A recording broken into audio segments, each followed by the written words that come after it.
తెలుగు రాష్ట్రాల్లో తెలంగాణలో కవిత, ఆంధ్రప్రదేశ్లో శర్మిలారెడ్డి. ఏంటి ఈయన గొడవ? ఎందుకు వీళ్ళు రాజకీయాల్లోకి వచ్చారు అన్న ప్రశ్న అందరికీ ఒక ఆశ్చర్యం కలిగిస్తుంది. నేను ముందే చెప్పాను, శర్మిలారెడ్డి పార్టీ పెట్టినప్పుడే ఇది బీజేపీ లేదా కాంగ్రెస్ పంపించిన బాణం, ఏదో ఒక పార్టీలో చేరిపోతే మీరు మోసపోకండి అన్నాను. లక్షల మంది మోసపోయారు, 100,000 మంది కోట్ల రూపాయలు ఖర్చు పెట్టారు, ఇప్పుడు రోడ్ల మీద తిరుగుతున్నారు. అందులో ఒక 40 మంది నన్ను కలిశారు. అన్న పదవి ఇవ్వలేదని, రావలసిన ఆస్తి లక్షల కోట్లు తనకు పంచలేదని, తల్లి ద్వారా చర్చలు జరిపినా వినలేదని శర్మిలారెడ్డి గురించి మనకు తెలుసు. అయితే మరి ఇప్పుడు కవిత ఎందుకు వచ్చింది? అందుకే వచ్చింది, ఇంకొక అందుకు కాదు. అన్నయ్యకి పదవి ఇచ్చేశారు, లక్షల డబ్బులు ఇచ్చేశారు, కోట్లు, నాకేమి ఇవ్వలేదు, నేను ఊరుకుంటానా?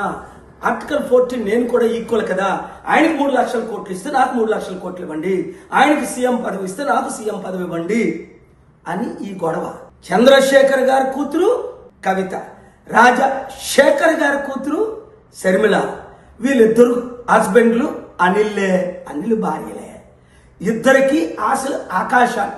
ఈ కుటుంబ కుల పార్టీలు మనకు అవసరమా? ఇంకా మోసపోవడం అవసరమా?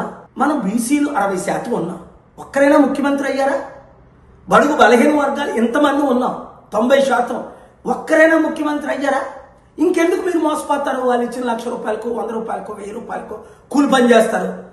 ప్రజాశాంతి పార్టీ ప్రజల పార్టీ, అప్పులు తీర్చే పార్టీ, అభివృద్ధి చేసే పార్టీ, నిరుద్యోగులకు ఉద్యోగాలు ఇచ్చే పార్టీ.